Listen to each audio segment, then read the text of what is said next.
O mundo está perdido. Ouça a voz de Deus nessa noite. Missões é o assunto mais empolgante na Escritura. Tudo que Deus faz, Ele faz através de missões. Escute. O Dr. Oswald Smith, pregando no Congresso Mundial de Evangelismo com Billy Graham em Berlim em 62, disse: se o propósito de Deus é alcançar o mundo inteiro em missões, e o desejo de Deus é que todo homem o conheça, e o grande propósito do Senhor é que toda a terra venha ao seu conhecimento, e você, referindo-se ele à igreja, não está interessado em evangelismo e missões, há uma grande probabilidade que você nunca tenha nascido de novo ainda. Evangelismo e missões é o mais grande. Nesse instante que eu lhe estou falando aqui, agora, nesse instante, agora mesmo, há um ano atrás e hoje, nasceram 62 milhões de pessoas. Para alcançar os 62 milhões de pessoas, fora os 5 bilhões que estão perdidos no mundo inteiro, somente para alcançar as 62 milhões de pessoas, nós temos que ganhar para Jesus cada dia 187 mil pessoas para Jesus, e 128 cada minuto nos próximos 110 anos, para alcançar a população inteira. O mundo está perdido. As grandes capitais do mundo estão perdidas. No mundo inteiro há 56 mil missionários. Se cada missionário fosse ganhar para Jesus as pessoas que eu lhe vou dizer, ele levaria o tempo que eu lhe vou dizer. 5 bilhões de pessoas. Cada missionário deve alcançar para Jesus 254 milhões de pessoas. Se você quer dividir América do Norte, Central e do Sul, África do Norte, Central e do Sul, Oceania, Austrália e a Europa, você vai encontrar que cada missionário deve ganhar 8 milhões e 928 mil pessoas para Jesus diariamente, até que o mundo inteiro conheça Jesus. Ainda há 2 bilhões e 300 milhões de pessoas que nunca ouviram o nome Jesus. Nunca. Morrem diariamente, cada dia, 119 mil pessoas, 4.980 por hora e 165 por minuto, e 97% delas vão ao inferno. Existem 16.810 povos étnicos e sociais que estão perdidos, que nunca ouviram o nome de Jesus. Somente na Ásia Meridional e África Central são 880 milhões de pessoas. 96% do mundo inteiro está nas mãos do diabo. 96%. No primeiro dia que eu fui dar a classe na Universidade William Carey, na Pasadena, o assistente do Dr. Ralph Winter, que é um grande missiologista, ele pediu a palavra e disse: Dr. Urião, você me dá uma oportunidade? Claro, a universidade é sua. Ele foi introduzir-me para eu dar a classe. Escute o que ele disse.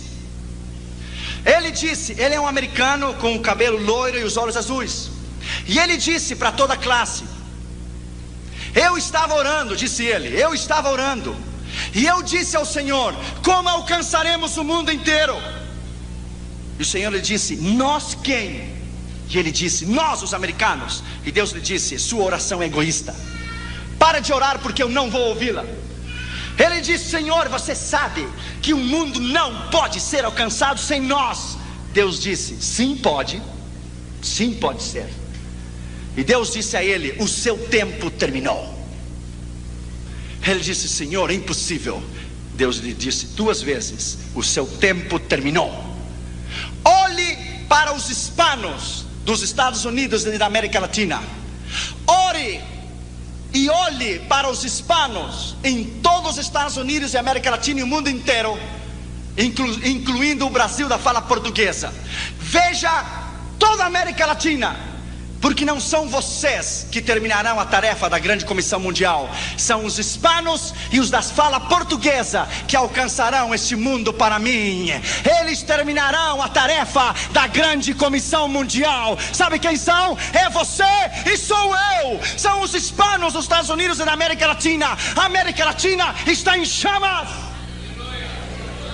Por isso o amigo de Roma veio em 5 anos 4 vezes na América Latina, porque ele sabe que o seu tempo terminou. Nós vamos alcançar este mundo para Jesus. Os cavalos ainda estão correndo no hipódromo, ainda não terminou a corrida. Poderá faltar uma volta, mas ainda nós não terminamos a última volta. Você vai à Índia e você vai encontrar 330 milhões de deuses em Índia. Você está pregando em Madras ou em Bombay, alguém chega a você e diz: no nome de qual Deus você está pregando? No nome de Jesus. Ah, não conhecemos, não precisamos nenhum mais Deus, já temos 330 milhões deles aqui. Você vai em Papua Nova Guiné e às 4 da tarde o céu, sexta-feira às 4 da tarde, o céu se torna verde, azul e amarelo. Às 4 da tarde, a nação inteira de Papua Nova Guiné está adorando ao diabo às 4 horas da tarde, cada sexta-feira. No quarto do seu hotel, as suas entranhas se comovem. O próprio diabo vem para matar você. A força das trevas é tão grande, e você olha desde o 13º andar do seu hotel, e o céu está vermelho, está amarelo, está verde. Se estão queimando incenso a Buda, a Confúcio, a Hare Krishna, ao diabo. E Deus vem e diz a você: estou buscando alguém para chorar comigo. Estou buscando alguém para sentir o que eu sinto. Estou buscando alguém para velar comigo, nem que seja uma hora só. 70 milhões de africanos não conhecem a Deus, jamais ouviram uma vez só o nome Jesus, nenhuma. Em primeiro lugar, a Bíblia diz que Jesus viu a um homem. A tradição diz que havia 220 cobradores de impostos, 110 à mão esquerda e 110 na mão direita, na rua, na estrada que ia a Cafarnaum. Dos 220, Jesus viu aquele homem. De todo o Brasil inteiro, Jesus viu você. Ele olhou você. Ele escolheu você. Não importa de onde você venha, não importa o seu nível educacional, se tem o primário ou o 2º grau, uma universidade ou um doutorado, ou Deus, o que importa, o que Ele pode fazer através de você. E Ele pode fazer uma bomba da sua vida.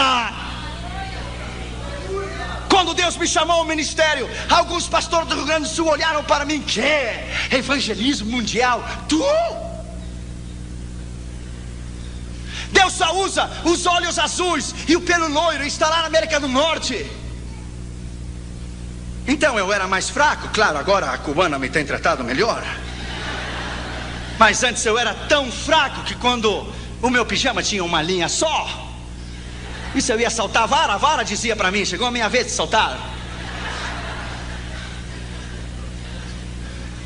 Um pastor me disse: você deve colocar pedras no seu bolso, você é tão fraco que um vento leva você.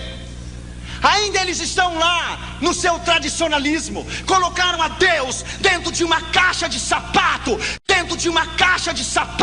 e o disseram: fique aqui. E fazem 40 anos que tem 15 ou 20 membros. Eu tenho dado 16 vezes a volta ao redor do mundo, 16 times. Porque eu creio que quando Deus chama, quando Ele chama, Ele capacita. Quando Ele capacita, Ele envia. Quando Ele envia, Ele supre. E quando Ele supre, Ele respalda. É a unção do Espírito Santo e o poder da autoridade do Senhor que o chama, que o capacita, que o envia, supre e respalda. Deus não tem nacionalidade. Deus não precisa de passaporte. Porque para Ele não há portas fechadas. Bendito seja o seu nome. Deus escolheu este homem. Em 85, nós colocamos nossas mãos no muro de Berlim. Parecia impossível aquela magnitude, aquela fortaleza. 25 metros para cima. De cada 20 metros, uma casinha com um soldado e uma metralhadora. E o arame farpado de pua em toda a Europa Oriental. Quem diria que no dia 19 de novembro de 89 o muro se iria derrubar? Sabe o que Deus estava dizendo quando o muro de Berlim caiu? Edificarei a minha igreja e as portas do inferno não prevalecerão contra ela. Edificarei a minha igreja e as portas do inferno não prevalecerão contra ela. Edificarei a minha igreja e as portas do inferno não prevalecerão contra ela. Bendito seja o seu nome. Para Deus não há impossível.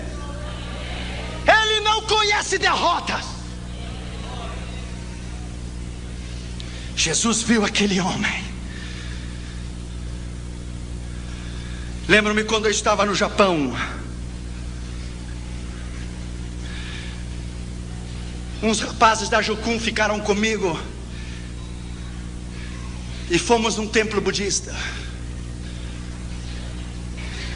Eu dei a volta detrás da cortina e estava o sacerdote budista queimando incenso a Buda.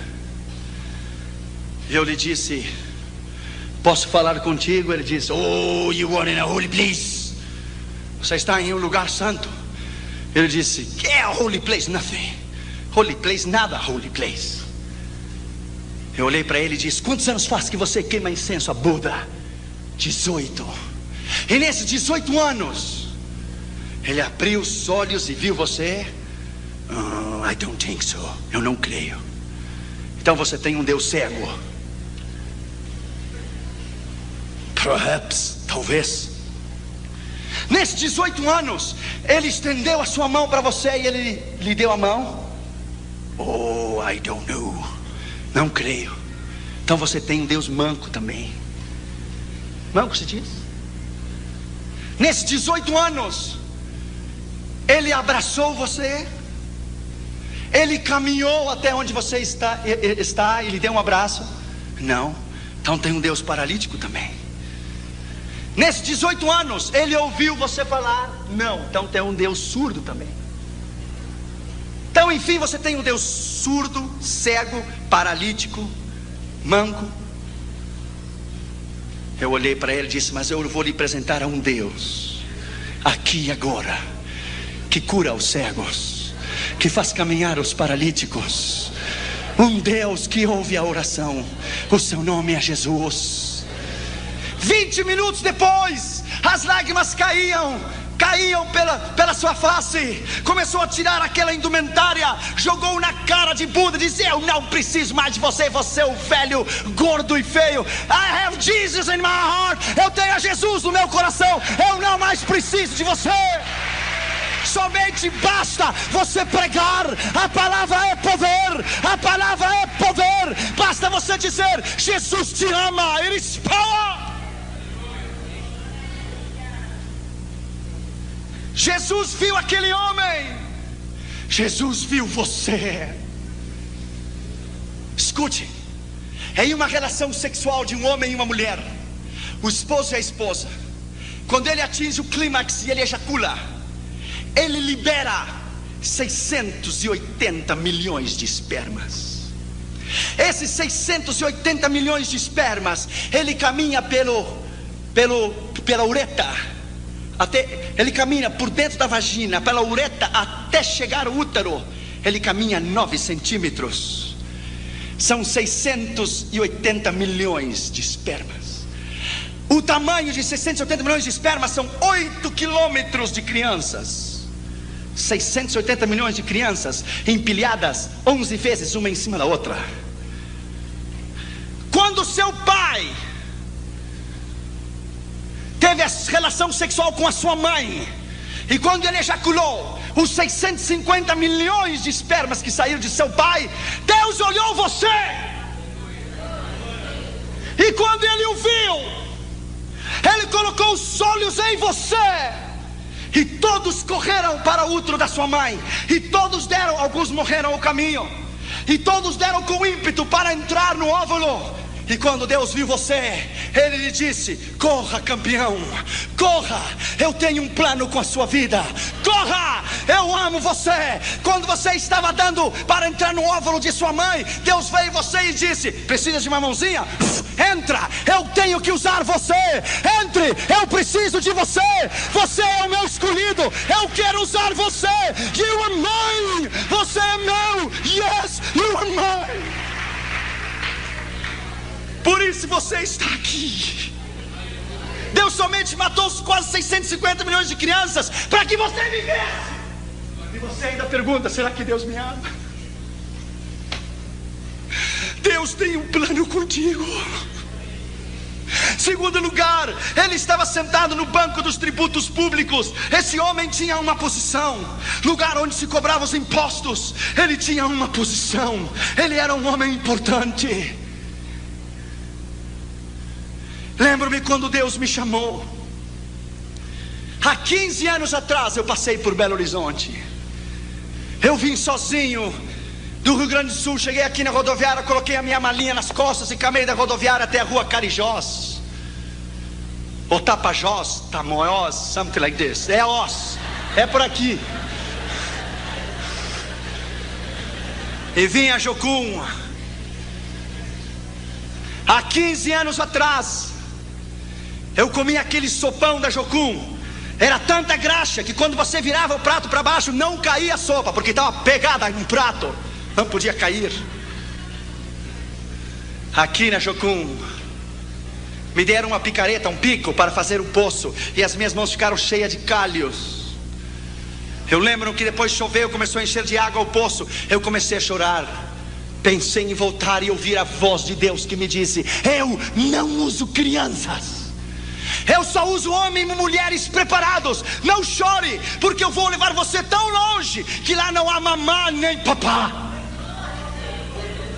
Lá no norte da África, muitos anos depois, na Espanha primeiro, depois no norte da África, com um pão só, velho de muitos dias, 5, 6 anos, colocamos em cima da mesa e tentamos quebrar o pão com a mão, e quase quebramos a mão, não o pão.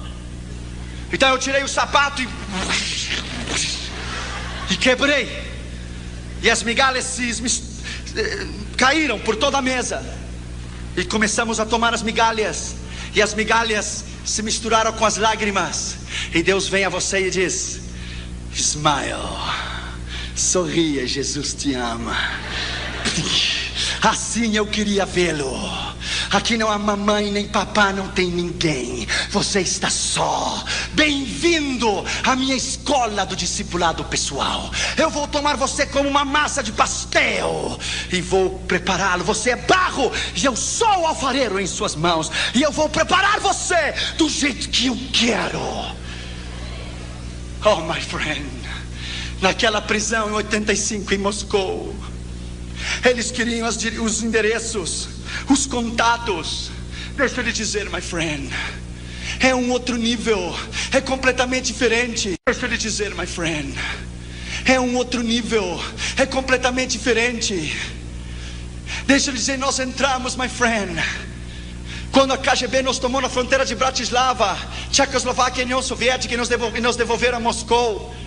Você tem que ser suficientemente maduro, que se eu trouxesse um contrabando de Bíblias a essa igreja, para o pastor Círio, para o pastor Glaico, para o pastor Toninho, eu tenho que ser suficientemente maduro para que, se me tomam a mim, eu não entregar você nem a eles. Eu tenho que estar disposto a morrer pela causa. Deixa eu lhe dizer, my friend, lá naquela prisão, lá onde Deus vem em você e pergunta: você é suficientemente maduro para morrer por mim? Você me ama o suficiente para dar a sua vida por mim? Quando tomaram aquele bastão de ferro e abriram a cabeça do meu companheiro, eu tirei a minha camisa e coloquei a camisa dentro da cabeça dele. Colocaram nossos pés em cima de um banco, e os guardas saltaram em cima. Lá quando nos escoltaram, quando nos tiraram da União Soviética para Viena, quando eu desci do trem, haviam 16 soldados russos com metralhadora M16 às suas costas. Eu pergunto: por que 16? Uma só faria o trabalho. O diabo conhece você. Ele sabe a ameaça e o perigo que você é para o seu reino. Quando nos escoltaram até a Áustria e nos levaram até a Dinamarca, e eu me ajoelhei no aeroporto em Viena, eu disse: Deus, eu vivo em um país livre, em um país que pode louvar e benzer o teu nome livremente. Você talvez não pode entender isto. Minha esposa é cubana. De criança, ela nunca usou o pano vermelho da revolução de Fidel Castro. Eu sei que o Brasil tem uma ideia de Fidel Castro muito errada. Fidel Castro é um assassino, criminal. O Brasil tem uma ideia muito errada do que é Fidel Castro, porque você não viveu lá. Ela nunca usou o pano vermelho da revolução de Fidel Castro, nunca. Se ela dissesse: o meu pai me disse, o matavam. Se dissesse: a minha mãe, o matavam. Colocavam ela na frente das crianças no recreio, e algumas passavam ao seu lado e cuspiam nela, se burlavam, zombavam, porque ela nunca levou o lenço vermelho da revolução de Fidel Castro, nunca. A convicção sua de cristão e do seu chamado, você não deve vender nunca. Você não deve comprometer a sua convicção nunca. A sua convicção é o mais grande que você tem. Eles podem matar o seu corpo, mas não pode tocar a sua alma. Não podem tocar a sua alma. Quando você reconhece que tem um chamado, que você tem um propósito específico. Lembro-me aqui na Jocum, aquela ansiedade de pregar. Eu ia às 13h30, 4 da noite, no meio das árvores, aqui em Contagem, e pregava para as árvores, e abria a Bíblia e pregava para as árvores. Então eu descobri que um moço que estava ao lado da Jocum tinha uma plantação de melancias, e eu consegui uns cabos de vassoura e coloquei as melancias nos cabos de vassouras e pregava para as melancias. Nunca se converteram. Melancias mineira, dura de coração, terrível. Se converteram nunca. Eu colocava 2 aqui, 3 ali, 4 aqui, 5 aqui.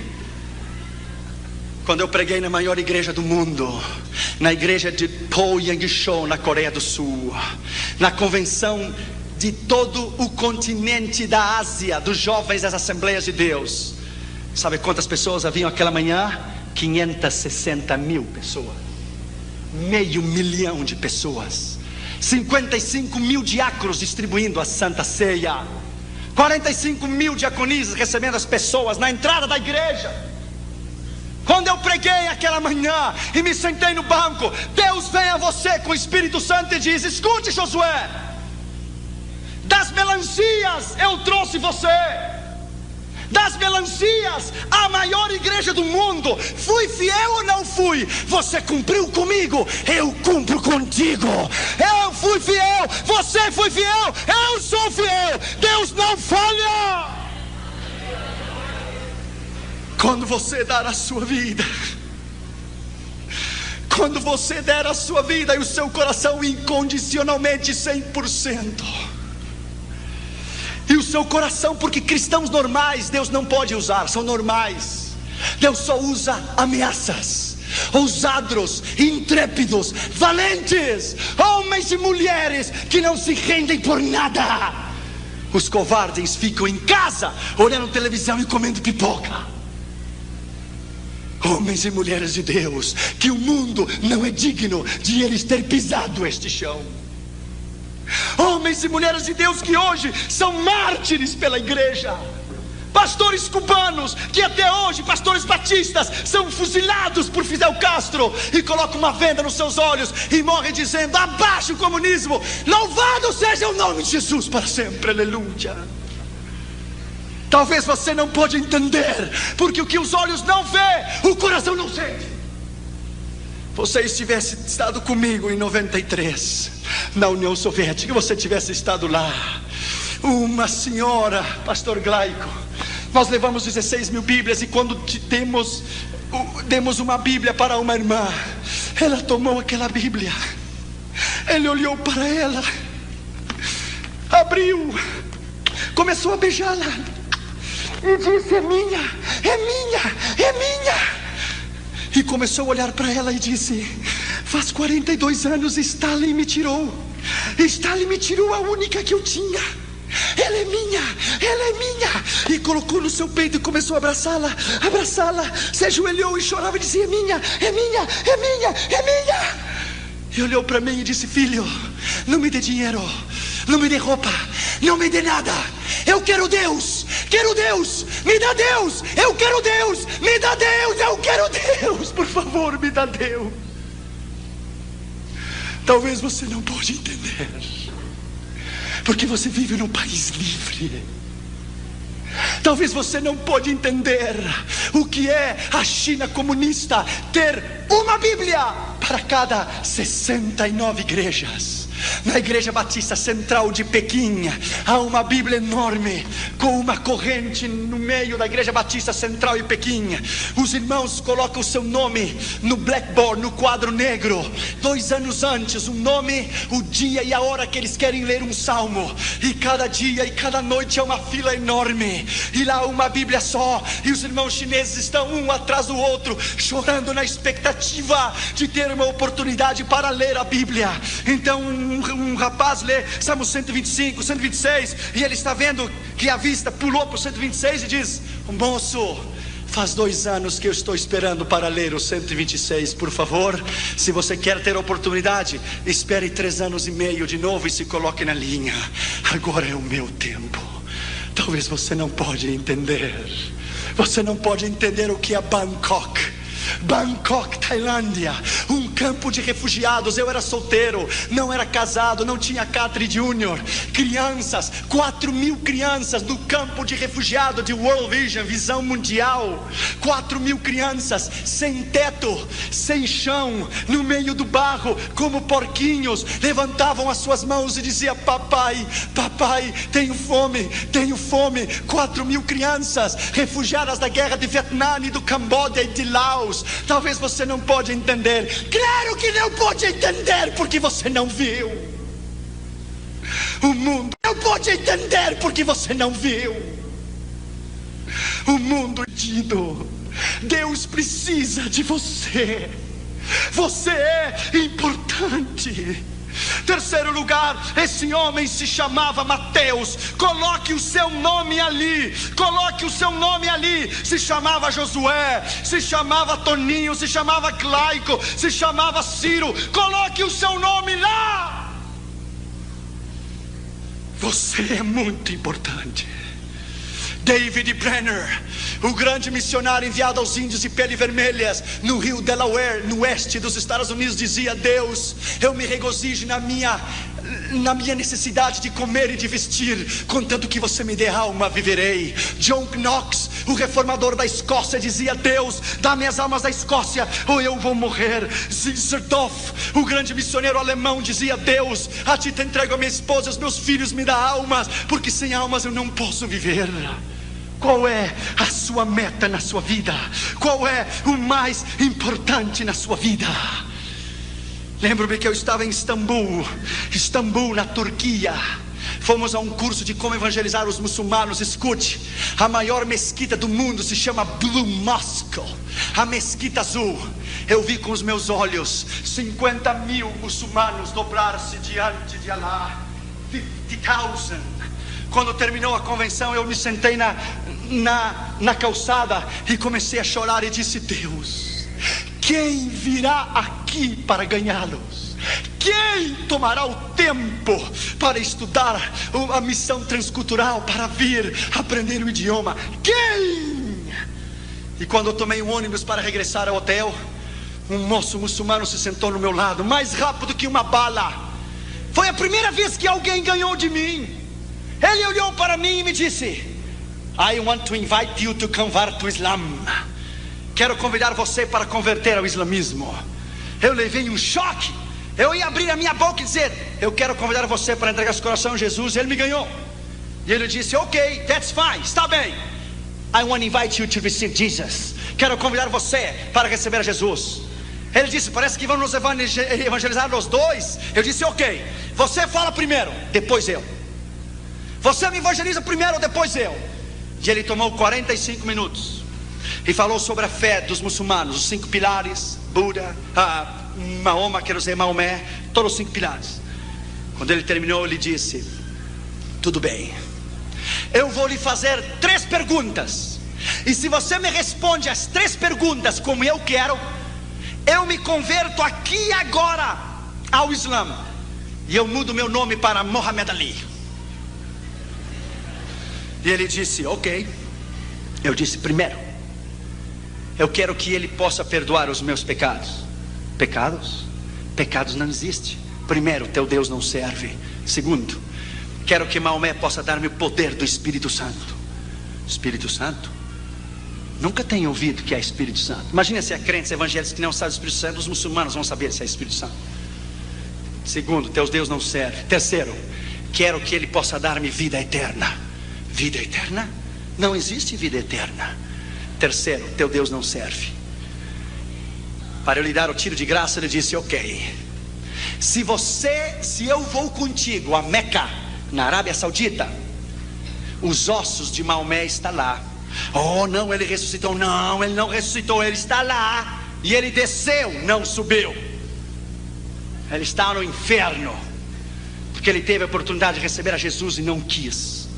Se eu vou a Meca, lá estão os guardas cuidando da tumba, da sepultura de Maomé, porque os seus ossos estão lá. É ou não é?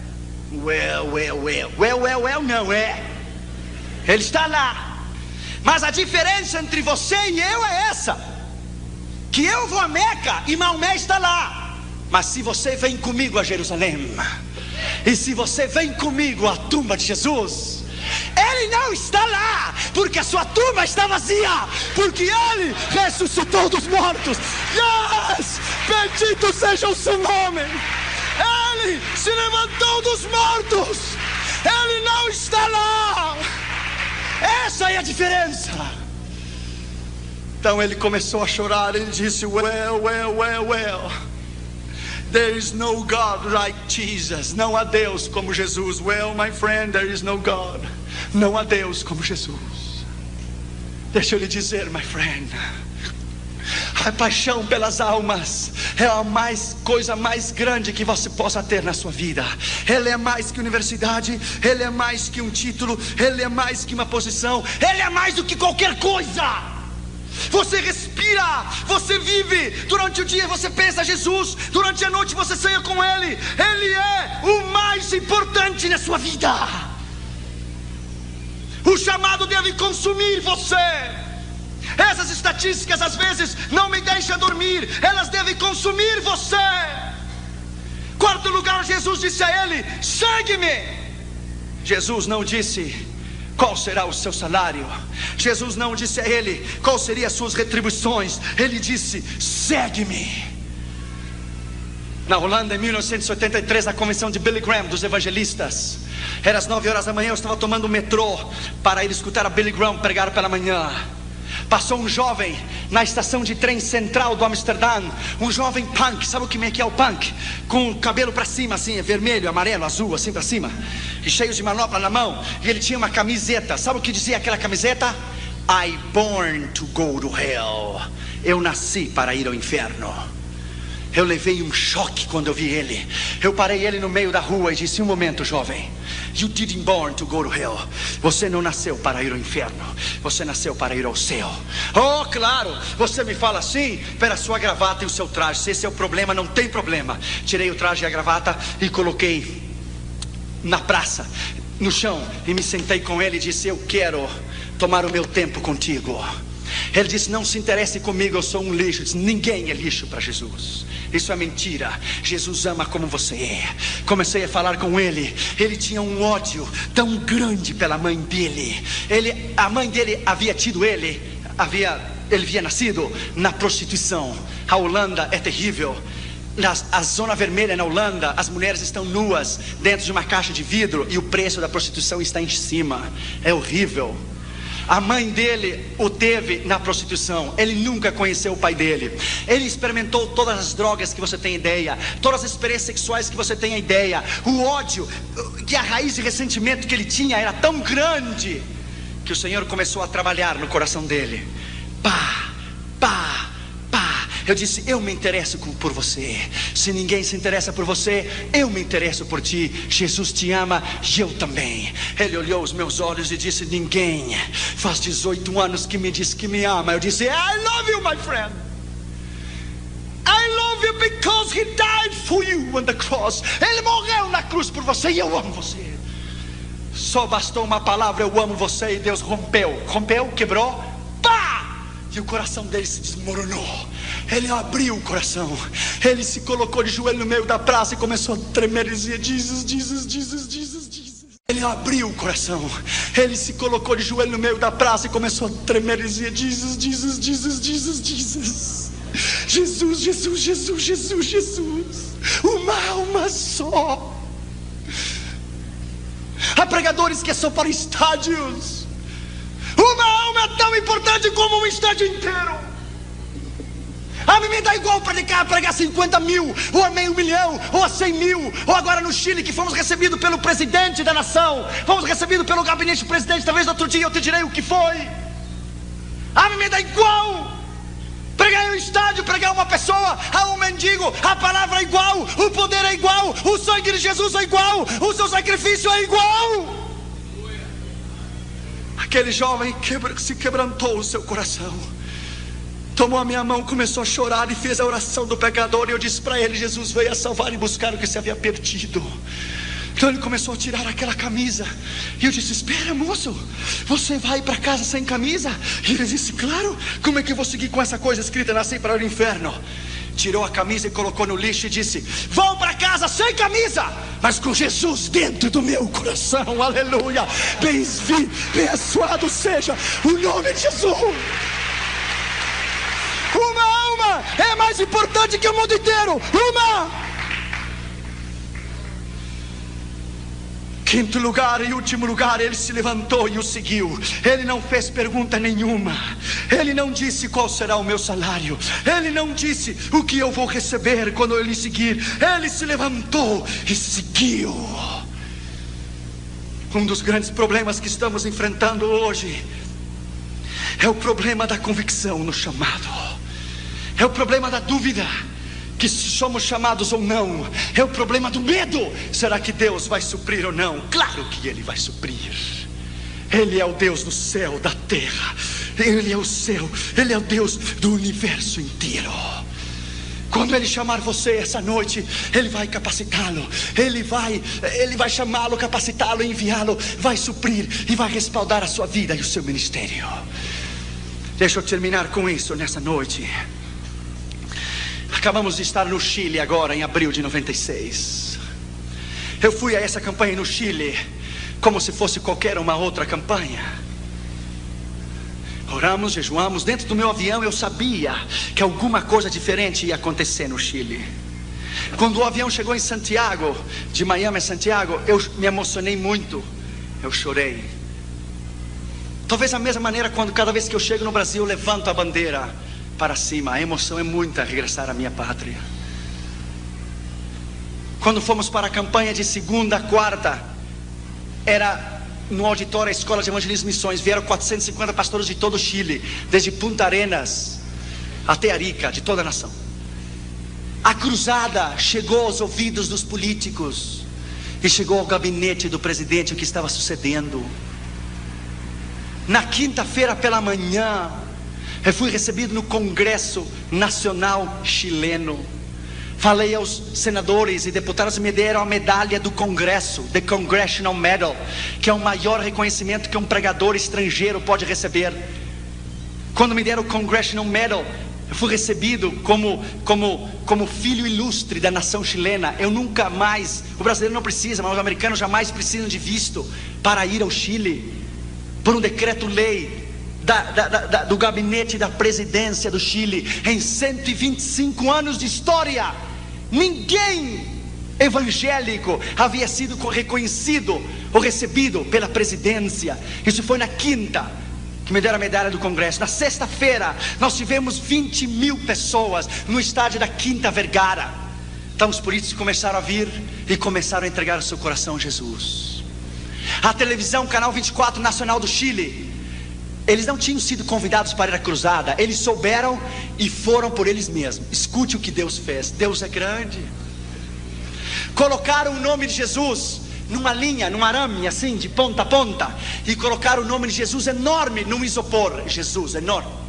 Então o estádio da Quinta Vergara, ele tem uma cúpula assim de trás, ele faz um círculo. Então o ar que vinha de frente passava por mim, ricocheteava na parede, e quando ele regressava, o nome de Jesus que estava no isopor, o vento começou a levantar o nome de Jesus assim, diante de 20 mil pessoas, e ficava parado até que o vento se ia. Regressava de novo o nome de Jesus no arame, um nome, uma faixa, um letreiro com o nome de Jesus. E eu comecei a notar no meio da mensagem. Aí Deus soprava de novo, e o ar pegava de trás e regressava, passava por mim, porque eu sentia nas minhas costas, e levantava o nome de Jesus, coisa mais linda, no meio do estádio, mão para cima. Eu parei a mensagem, parei e disse: não me filme a mim, não, eu não sou ninguém. Firme a esse nome que é um nome sobre todos os nomes. Firme a esse nome, que o seu nome é Jesus. Este nome é a solução para Chile, é a solução para o presidente, para os seus governadores, para os seus ministros.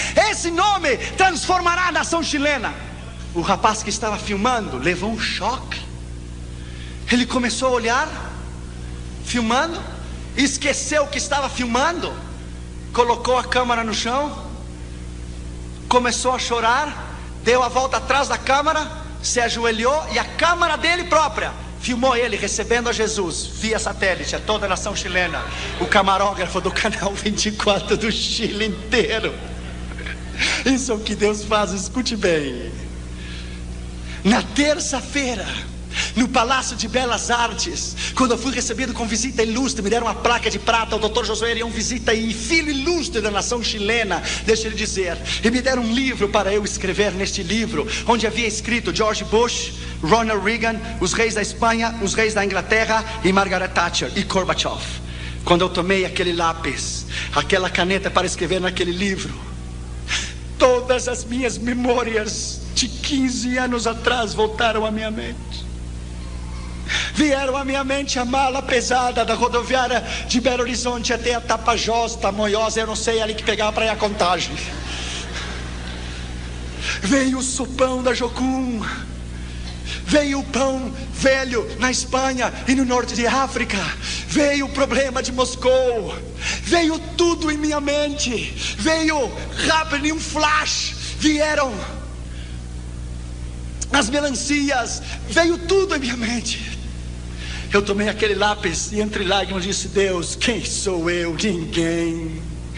Quem sou eu? Eu seguramente, quando eu tomei aquele lápis, Deus estava dizendo: o diabo tem os seus homens, mas eu também tenho os meus. Eu também tenho os meus.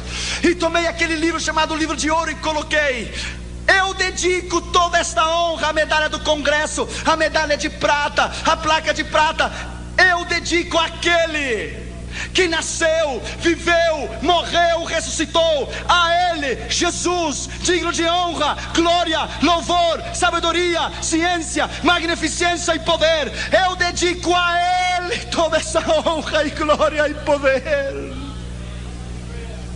Sabe o que Deus diz numa hora dessa, e depois ao presidente, e depois aos ministros e à igreja? Sabe o que Deus diz? Deus diz: há um tempo para esconder-se, há um tempo de preparação no ministério. Deus disse a Elias em 1 Reis 17: esconda-te no arroio de Zerete, esconda-te. Ele ficou 3 anos tomando a água do arroio. Deus humilhou, porque ele teve que viver da mão de uma viúva. O filho da viúva morreu, ele orou sobre ela, Deus ressuscitou, Deus ensinou ele a ouvir a sua voz, ele viver uma vida de milagres. 3 anos depois, 1 Reis 18, veio a palavra do Senhor a Elias. Ele disse: agora Mostra-te, Israel, bendito seja o seu nome. Há um tempo para se esconder e há um tempo de Deus levantá-lo como coluna, de Deus levantá-lo na trincheira. Deus precisa de você. Deus tem um plano contigo. Você não é qualquer coisa.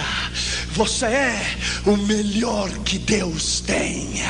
Você é o melhor que Deus tem. Vamos nos colocar de pé.